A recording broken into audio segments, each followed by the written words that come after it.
ഞാനൊരു നേഴ്സാണ്. 7 വർഷത്തിന് മുന്നേ ഞാൻ വിദേശത്തായിരുന്നു ജോലി ചെയ്തുകൊണ്ടിരുന്നത്. ഇപ്പോൾ 7 വർഷമായിട്ട് ഞാൻ നാട്ടിലാണ്. എനിക്ക് 3 കുഞ്ഞുങ്ങളുണ്ട്, ഭർത്താവുണ്ട്, ഭർത്താവിൻ്റെ പിതാവുണ്ട്. അപ്പോൾ അവരെയൊക്കെ നോക്കി ഞാൻ 7 വർഷത്തോളം നാട്ടിലായിരുന്നു.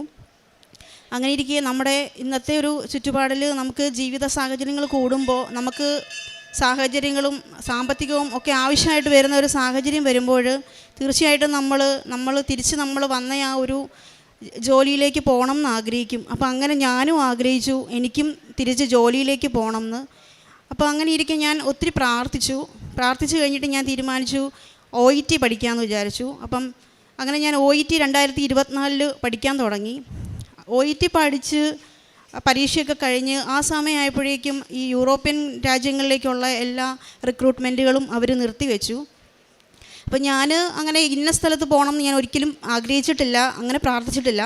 അപ്പം ഞാൻ ഒന്ന് മാത്രമേ പ്രാർത്ഥിച്ചിട്ടുള്ളൂ, അമ്മ എവിടെയാണോ എന്നെ വിടാൻ ആഗ്രഹിക്കുന്നത് ആ സ്ഥലത്ത് വേണം എനിക്ക് പോകാനായിട്ട്. അല്ലാതെ എനിക്ക് ഇന്ന സ്ഥലം എന്ന് ഞാൻ ഒരിക്കലും ഞാൻ പ്രാർത്ഥിച്ചിട്ടില്ല. പോകുമ്പം ഒരാഗ്രഹം മാത്രമേ ഉണ്ടായിരുന്നുള്ളൂ, പോകുമ്പം എൻ്റെ കുടുംബത്തെ കൊണ്ടുപോകാൻ പറ്റുന്ന ഒരു സ്ഥലമായിരിക്കണം എന്ന് മാത്രമേ ഞാൻ മാതാവിനോട് പ്രാർത്ഥിച്ചിട്ടുള്ളായിരുന്നു. അങ്ങനെ ഞാൻ OET ഒക്കെ കഴിഞ്ഞ് റിക്രൂട്ട്മെൻ്റ് എല്ലാം നിർത്തി ആകെ വിഷമിച്ചിരുന്ന സമയത്ത് എൻ്റെ സുഹൃത്ത് ബെൽജിയത്തിലാണ് വർക്ക് ചെയ്യുന്നത്, എൻ്റെ അടുത്ത സുഹൃത്താണ്. അപ്പം അവൾ എന്നോട് പറഞ്ഞു, അവിടെ ഏതോ ഒരു സൂപ്പർ മാർക്കറ്റിൽ എവിടെയോ പോയപ്പം 2 കുട്ടികളെ കണ്ടു. അവർ ഇവിടുത്തെ കേരള ഗവൺമെൻറ്റിൻ്റെ റിക്രൂട്ട്മെൻറ്റ് വഴി ബെൽജിയത്തിൽ വന്ന പിള്ളേരാണ്. അപ്പോൾ അവരെ കണ്ട് അവരോട് സംസാരിച്ചു.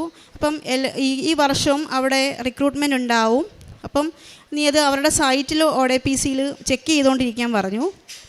അങ്ങനെ ഞാൻ ഒരു മാർച്ചൊക്കെ ആയപ്പോഴേക്കും ഇങ്ങനെ ചെക്ക് ചെയ്യാൻ തുടങ്ങി. പക്ഷെ ഒന്നും വരുന്നില്ല, അപ്ഡേറ്റ്സ് ഒന്നും ഇല്ല.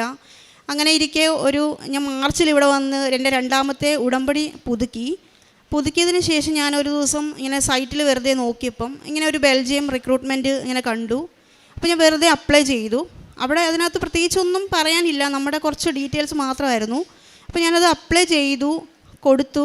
പക്ഷേ എന്താവും അതിൻ്റെ ബാക്കി എന്നൊന്നും എനിക്കറിയില്ലായിരുന്നു. അങ്ങനെ ഡോക്യുമെൻറ്റ്സ് എല്ലാം റെഡിയാക്കി എല്ലാം വെച്ചു. അപ്പം ഒരു 2 ആഴ്ച കഴിഞ്ഞപ്പോഴേക്കും ആദ്യം ഒരു മെയിൽ വന്നു, എന്തോ അത് റിജക്ഷനായി എന്നും പറഞ്ഞിട്ട്. നമ്മൾ ഡോക്യുമെൻറ്റ്സ് സബ്മിറ്റ് ചെയ്യാൻ അവർ പറഞ്ഞു, സബ്മിറ്റ് ചെയ്തു. പക്ഷേ അതെല്ലാം എൻ്റെ റിജക്റ്റായി. അപ്പോൾ റിജക്റ്റായി കഴിഞ്ഞപ്പോഴേക്കും ഞാൻ ഒത്തിരി വിഷമിച്ചു, ഞാൻ കരഞ്ഞു. എൻ്റെ ജീവിതത്തിൽ ഞാൻ ഇത്രയും കരഞ്ഞിട്ടുണ്ടോ എന്ന് ചോദിച്ചു കഴിഞ്ഞാൽ ആ ദിവസമായിരുന്നു. കാരണം ഞാൻ അതുപോലെ ജോലിക്ക് വേണ്ടി ആഗ്രഹിച്ചിട്ട് എനിക്കത് പെട്ടെന്ന് റിജക്റ്റായി എന്ന് കേട്ടപ്പോൾ എനിക്ക് ഭയങ്കര വിഷമമായി.